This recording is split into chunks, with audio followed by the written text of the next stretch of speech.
It's the Morning Majlis. It's the Morning Majlis. Welcome back onto the program. Now we're going to be talking to you in greater detail about something that is very, very underrated. It is the proper good night's sleep. How important is it for us to re-energize, especially with the long weekend or the long week off for many during the Eid al-Adha period? So we're very kindly joined by the founder and CEO of Nurture2Sleep, Julie Mallon. Thank you very much for joining us this morning. Thank you for having me. It's great to have you on board with us. Now, of course, the Eid holidays are here and a lot of people will have some time off. How important is it for us to use this period to sleep and re-energize, as opposed to booking a holiday, going back and forth with travels, a tight schedule, and really wearing ourselves out? I mean, to answer your question, we have to be realistic. We all want to travel, and particularly here in the region, we really do travel frequently. So I think what it will be more helpful to people is to know what they can do in order to improve their sleep whilst they are travelling. Now, ideally, if they could have built up, a sleep bank before they left or before they are leaving, that's ideal, so that they are well rested. That's also an important aspect of the whole sleep question. But you were saying before at the very beginning how we underestimate sleep. I think we all need to recognise there's only one thing more important than sleep, and that's breathing. That is the only thing. We talk about the 3 pillars of health, whether it's nutrition, exercise and sleep. These are known to be our 3 pillars. But actually, if we don't get good sleep, then we don't exercise efficiently. And if we don't get good sleep, then we don't absorb the nutrients within our food. So that's why sleep is so critical and important to every aspect of our being. How much is good sleep? How many hours? It's very individual to you as a person in that. So we often hear about the 8-hour sleeper. That's not true. It can't be, because we know that we sleep in sleep cycles throughout the night. So an adult sleep cycle is 90 minutes. So it can't be 8 hours. And if you are waking up in 8 hours, then you're waking up halfway through a sleep cycle, which means that you wake up quite groggy. And so it's really looking about, are you a 7-hour sleeper or are you a 9-hour sleeper? So like, for example, I have 3 adult daughters, and as children, one was a 7-hour sleeper like myself, and the other 2 were 9-hour sleepers like their father. So genetics does play a role. And as adults, they are the exact same today. Well, what I also heard from certain articles and doctors as well, they said that there's also a perfect timing for sleeping, because that is the perfect time for the body to be sleeping. And that is, if you, for example, sleep from 10 p.m. until 6 a.m., that is the perfect time to sleep and wake up. And you will also keep yourself from being sick if you sleep during those hours, because it has to do with also, I think, the body organs and other things like your nerves and everything. So there's so much in that, what you have just said. And you've got to find your perfect time for you, because it's also governed by our chronotype. And again, there is so much science now and around our chronotype that was never evident before.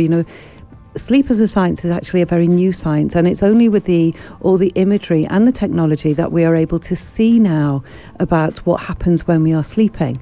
For example, there is a part of the brain that is 30% more active when we are sleeping than when we are awake. So sleep is not something that we go to sleep and that's it. Our body is working so hard to restore and repair. So going back to the perfect timing, my chronotype is that I am very much an owl. So my melatonin, that really important sleep hormone, melatonin for me comes in later than it would be for my husband and my eldest daughter, who are both larks. And my youngest daughter is also a lark. So their melatonin comes in earlier, which means their melatonin leaves the body earlier in the morning as well. So they're early morning risers. Now, if I, as my chronotype, which is an owl, so my melatonin comes in later, which means it leaves later in the morning. If I do things which don't suit my chronotype, like exercise, not that I ever go do exercise, but if I was, on the very rare occasion that I was, if I do it early in the morning, that doesn't serve me.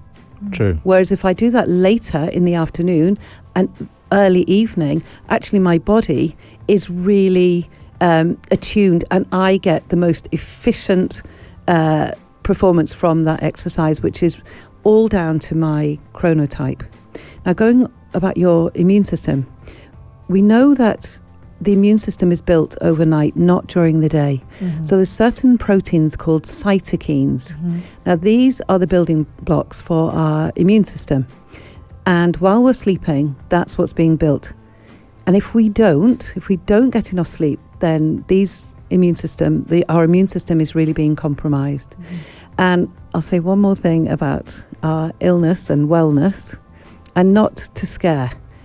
So we know now from the science that if you have one night where you have 4 hours sleep or less, your anti-cancerous cells drop by 70% on that one night.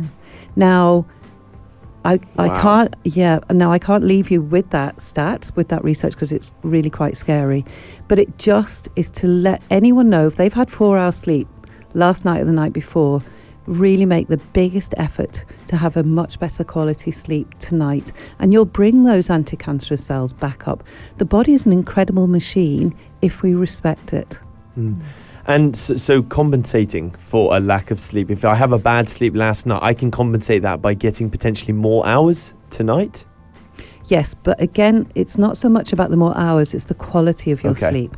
So everyone talks about the impact of our screens, and, it is very hard. We're living in a digital world, and not to have the screen, are we being truthful to ourselves?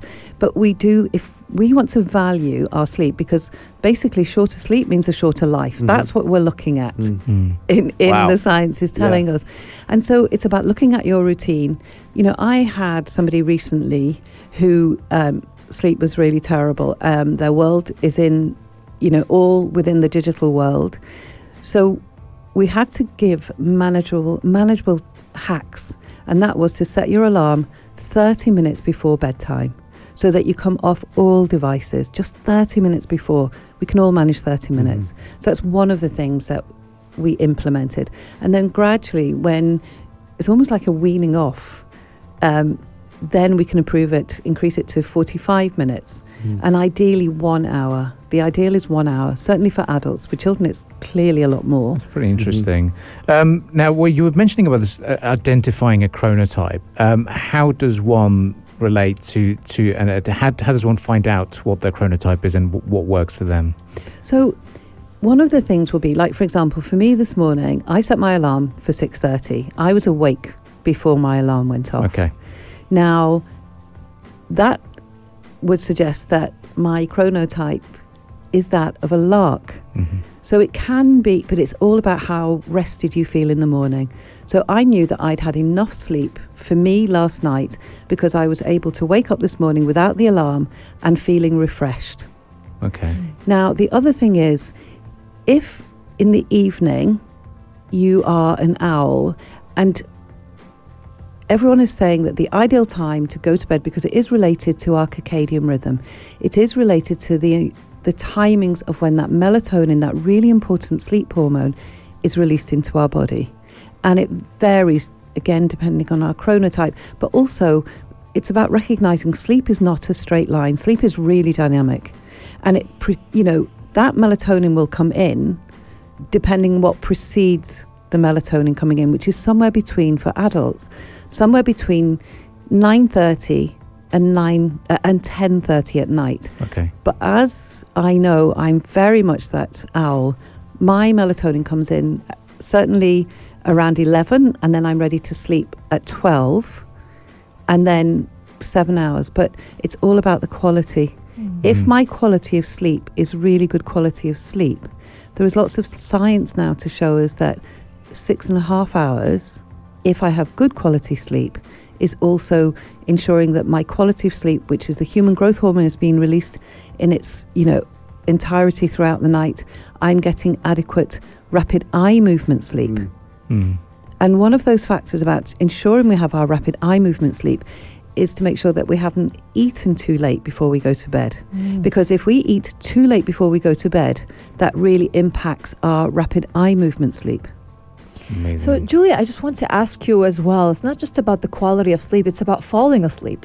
A lot of people, they have a problem falling asleep. I'm one of those people, and I suffer from that. And I tend to have personally a very bad habit because I have to wake up early in the morning, and I just, even if I'm feeling really tired, I can't fall asleep easily. So I rely on melatonin, for example, which is really bad to do that every single day of your life, right? So what are some tips that you can give me and people like me in falling asleep much easily and much more fast and without taking or having to resort to medication? So there's two things about melatonin. Melatonin really should only be taken as a short-term measure. If you're going traveling, for example, and there is a time zone that is going to be difficult to transition to. So melatonin should really only be used then. But even then, there are lots of different building blocks that you can use to produce your own natural melatonin rather than taking a synthetic hormone, because that's ultimately what melatonin is. So it's an endocrine disruptor.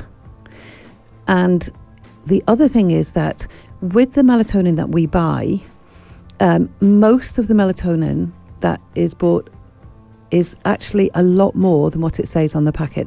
And there's lots and lots of research that is showing us that, say the melatonin says 0.5 milligrams, actually it can have up to 88% more than what is actually in that tablet. So therefore you are overdosing on the melatonin.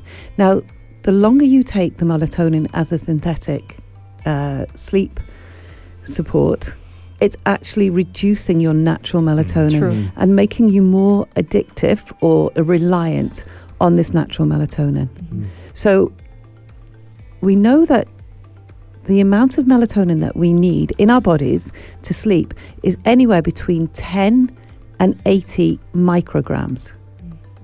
Most of the melatonins that we are taking are 0.5. 500 micrograms is what we're taking as a synthetic sleep supplement. So before we've even started, it is not helping. The other thing we need to know about melatonin, what is its function? It's not to help with the quality of our sleep. It is just to help us fall asleep faster. But actually, there has to be a reason why you're not falling asleep in the given time. And it's much better, again, that we look at the building blocks. And those are things like much better supplements would be zinc, magnesium, calcium.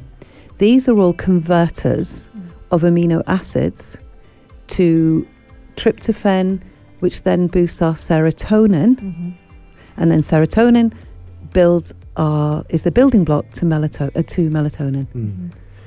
But what are some tips for me to fall asleep? Like, for example, you mentioned about devices. You let your devices go maybe, 30 minutes before you sleep. You kind of put away all your phone or your devices, or turn off your TV or something. What else can you advise in order for me to fall asleep? Because I know I went on YouTube and I looked through videos, and one of the videos said, for example, just as an advice, try to close your eyes, don't think about anything, and then you have to sleep at a certain posture, or something like that. Is that true? All of those elements are really helpful advice, but first of all, you have to have a full plan, and you have to have a plan that you can work with, and recognize it will take time to adjust your sleeping. It's a process, it's not a light switch. So all of those are really important, but then you've got to look at your sleep hygiene or sleep health. I much prefer sleep health than sleep hygiene. But with that sleep health, you've got to look at your environment. Is your bedroom cool enough? If your environment is not cool enough, then that is going to alter your cortisol, which is going to trigger the brain into saying, wake up, it's not time to sleep. You have to look at your the lighting in your bedroom. The lighting has to be it has to be cave dark.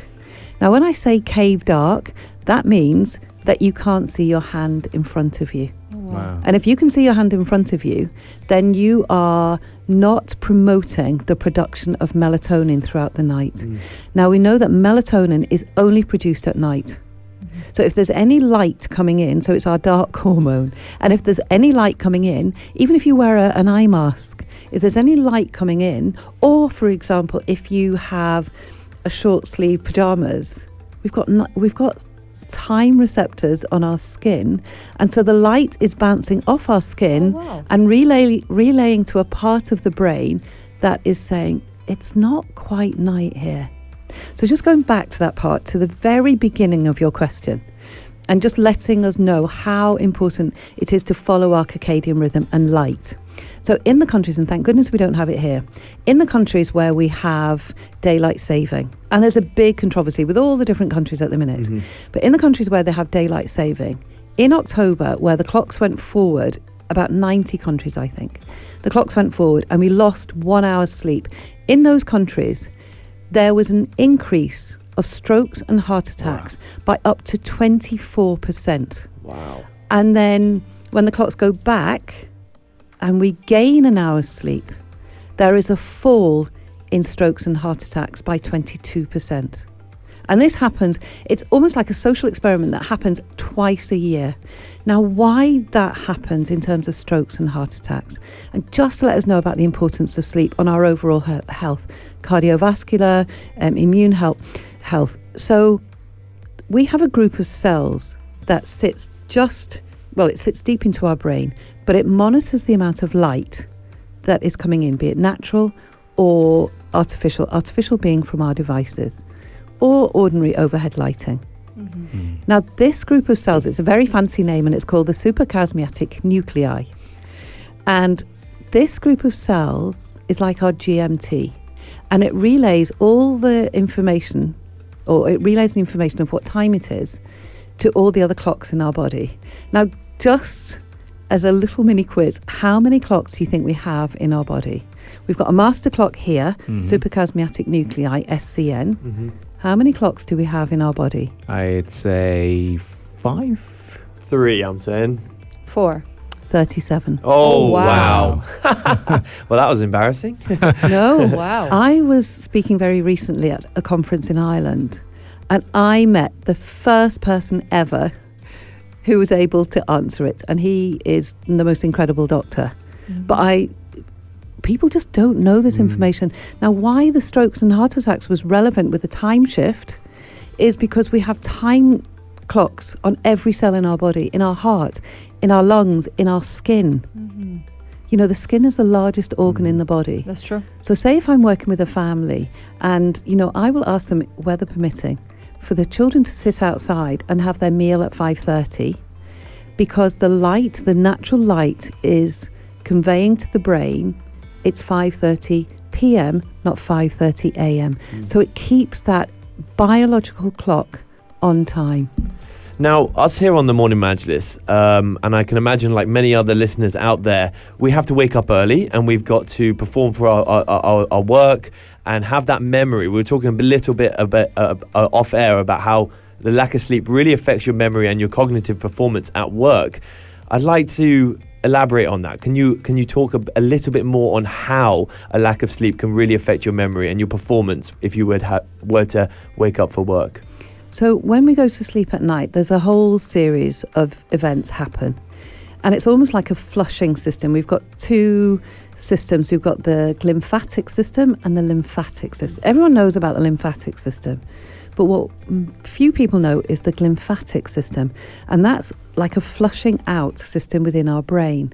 Now, basically, when we go to sleep at night, everything that we have experienced and learnt through the day, it's all stored here in our short-term memory, so at the front of our brain. Now, when we go to sleep at night, all of that is transferred. It's almost like it's transferred onto a USB stick, for those old enough to remember a USB stick, and it's transferred to our long-term memory. And it clears the brain out, ready for the next day. So that fog is gone, and so it files things so that we can recall it when we need to. So I was talking off air a little bit about the night before I had slept badly, and I knew why.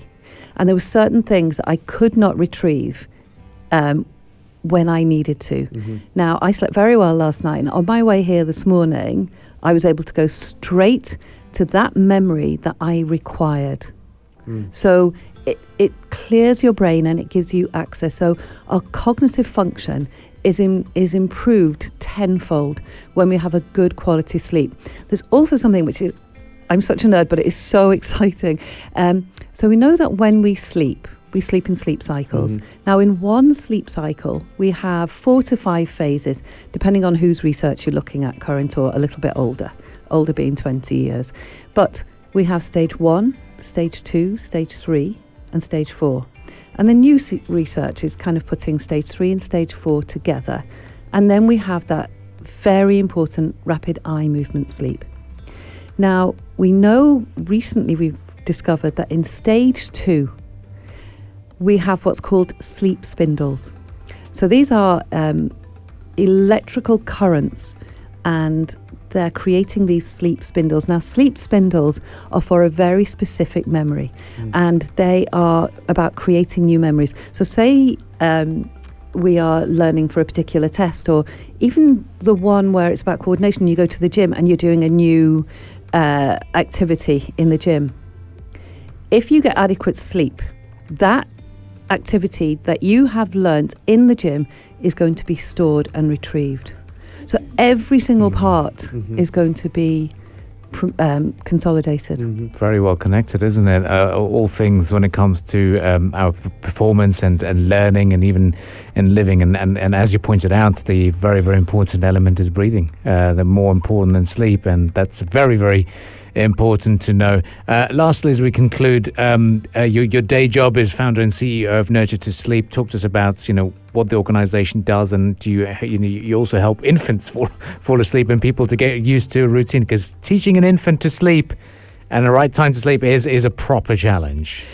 It is a challenge, but it's not if we put the building blocks in place. Right. And it is so much about consistency. So yes, my work is very much about educating parents, but helping them to recognise as well, sleep is not intuitive. Sleep is a learnt behaviour. And if it was that easy, why is 1/3 of the world not sleeping? We also need to really emphasise the importance of sleep from a very young age. And when we put those habits, those good sleeping habits in place, they will take that into their adulthood, and we are talking a better future for them in terms of every single output possible. We have to get away from this idea that nothing happens during our sleep. Sleep is not a luxury. It's an absolute biological need. Well, what a way to conclude this interview. Well, thank you very much for joining us again, Julie, this morning, and we look forward to hearing more from you. And of course, we'll practice what we've been taught today, so that we can practice what we can preach as well. So thank you very much for joining us. You're most welcome, and thank you for having me. Thank you so much. Thank you. Morning Majlis will return right after the business news, of course. But so far, if you'd like to catch this discussion as a podcast, you can do so on Apple Podcasts, SoundCloud, as well as Spotify.